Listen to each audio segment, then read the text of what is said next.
колку дневен притвор е одреден и поради кои причини? Одреден му е 30-дневен притвор.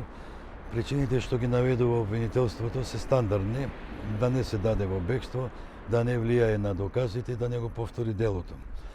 Зашто ние нормално приговаравме затоа што како ќе го повтори делото, кога судот може да му ја одземе возачката дозвола, значи со било кое возило тоа не може да го направи.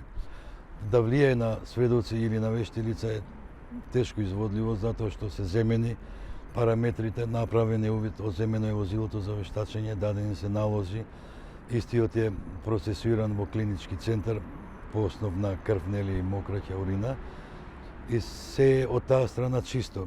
Ако веќе требаше да има некој притвор, секако ќе беше домашниот притвор соодветен.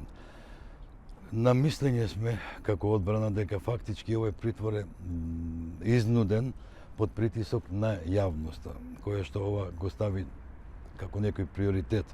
Иако треба и да се сослушаат двете страни, не е лесно за починатата, факт е, меѓутоа не е тоа знак дека мора и уште еден друг живот да уништиме млад на еден 21 годишен, нели, дечко. И да, ќе се жалиме ако ви е тоа наредното прашање на овој притвор. Имаме рок 24 часа, ќе ги наведеме нашите основи. Искрено се надеваме дека овој притвор ќе се преиначи во домашен притвор, што е исто притвор, значи не е пуштен да се брани од слобода, него е притвор, како и да е.